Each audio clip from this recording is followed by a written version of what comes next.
Docteur, Oui. on ne va pas parler de chocolat a priori dans les questions que vous ont posées nos téléspectateurs, on va voir. Alors, on commence par René qui habite à La Rochelle. Depuis 15 jours, j'ai mal au cou et je sens que la douleur descend dans mon bras. Est-ce que ça peut venir, Vincent, de mes cervicales, vous demande-t-il? Eh ben, j'ai envie de vous dire oui, effectivement, on peut avoir des cervicalgies, douleurs des cervicales, mais parfois, ça peut être un nerf qui peut être aussi un petit peu titillé au niveau de la vertèbre. On appelle ça une névralgie cervico-brachiale. La médecine, c'est simple, hein, on a juste 2 mots à additionner, on a le diagnostic.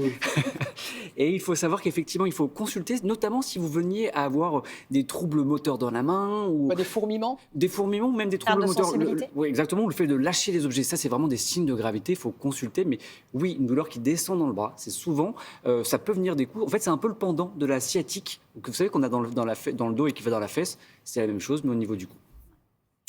Dans un mois, notre bébé va naître. Ma femme souhaite l'allaiter. Comment créer du lien avec mon enfant si je ne peux pas lui donner à manger, demande Pierre de Bordeaux. C'est étonnant, mais c'est vrai que c'est une question qu'on entend souvent dans les cabinets de consultation, parce que les papas disent, ils ont l'impression que comme ils vont pas pouvoir donner le sein, et ben ça va, ils vont pas pouvoir créer un lien. Il faut savoir la rassurer en disant que, en fait, juste en jouant avec l'enfant, en chantant, en ayant une activité, en lui donnant le bain, ou en faisant le pot à pot, hein, parce que les papas peuvent également le faire le pot à pot.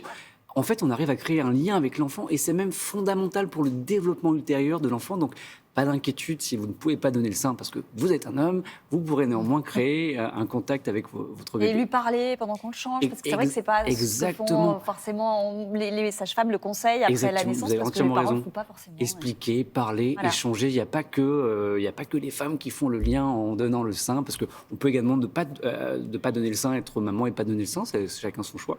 Donc voilà, il est possible de faire du lien de manière très simple.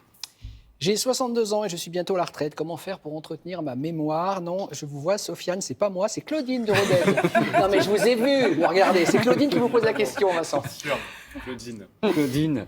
Alors Damien, pour répondre à votre question, il faut savoir que vous pouvez quand même continuer à activer votre mémoire en jouant, tout simplement, les mots croisés, faire des puzzles, des sudoku. Voilà. Vous êtes très joueur, hein? Très joueur, Damien. Oui. C'est vrai, Il est j'adore très ça. joueur. Vous pouvez aller sur Internet, il y a des sites spéciaux qui permettent d'avoir des petits exercices simples pour faire fonctionner sa mémoire ou même essayer de retenir un petit peu la liste de courses. Enfin, ce genre de petit exercice peut activer vraiment, et ça c'est intéressant. D'abord, il y a une étude qui est parue dans un journal Neurologie qui montre qu'avoir un cerveau encore actif permettrait de retarder de 5 ans l'apparition d'une maladie d'Alzheimer. Donc c'est vraiment important d'entretenir l'alimentation, et il y a une alimentation riche en oméga 3. On le sait que c'est bon pour la stabilisation membranaire des neurones. Des macros, des poissons gras, etc. Tout à fait. Et puis également le sommeil, qui est très très bon au niveau de la mémoire et puis de la concentration. Voilà, tout un petit problème là là-dessus.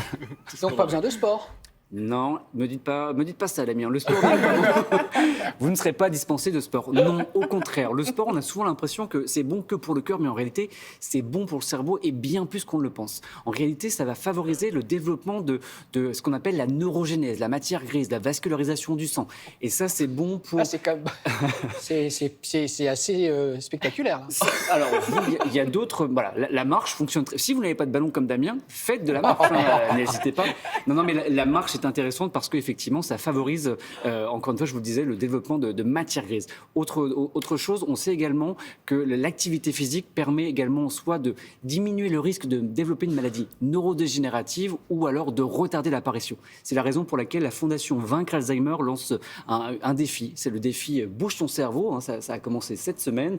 Le principe est simple. Vous allez sur le site Fondation Vaincre Alzheimer, vous téléchargez une petite application et en fait, cette application va cumuler toutes nos activités, nos exploits sportifs, les courses à pied que vous allez entreprendre.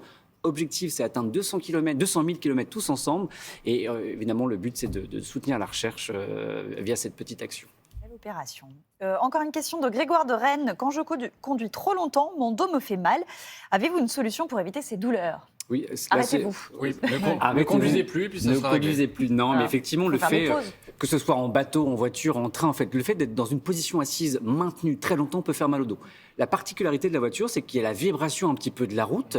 Ça peut faire mal un petit peu au dos. Et puis, si vous êtes en surpoids, bon, c'est pas super. Donc, comment faire? Déjà, bien régler le volant, le rétro, le siège. Première chose. Le positionnement dans votre siège plutôt être bien adossé, et puis les bras à moitié fléchis, c'est très bien. Ça, c'est hyper important de bien se sentir calé au niveau de son fauteuil. 10h10. Voilà, on est bien, Damien.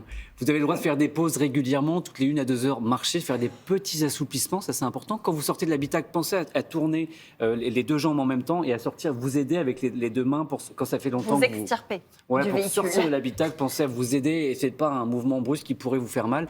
Et si vous veniez à avoir mal, un moment où vous prenez la route mais que vous avez déjà mal au dos, vous pouvez consulter votre médecin. Parfois, on peut vous prescrire une ceinture lombaire à ne porter uniquement. Et il y avait des moments, il y avait Les des boules. trucs à Des boules. trucs à boules. Il paraît que c'est Effectivement. bien, ça fait mal, hein. C'est pas le truc le plus agréable. Après, Voilà. c'était plutôt à votre époque. Moi, j'en ai pas connu, Damien. Excusez-moi, vous avez connu pardon, C'était les mon- prémices. C'était mon grand-père. qui- C'est ça. Je prends le cadeau que m'a enfermé la nuit hier et je vais passer un week-end Allez, tranquille. salut. Bisous, En faisant bisous. des Ça, puzzles, le une nom, petite c'est cloche. Mais je C'est m'en un peu moque. votre fête ce matin. Non, mais on y a pensé, il y a C'est ça. parce puis qu'on vous aime. mais bien sûr, puis il y a aussi les petites chaussures à picot pour faire circuler le sang. Oui, Vous alors, avez Voilà, pour voilà. conduire avec Allez. les chaussures à picot, ça va être compliqué. Voilà. Mais, Nous allons ouais. justement ouvrir la boîte à souvenirs. Merveilleux.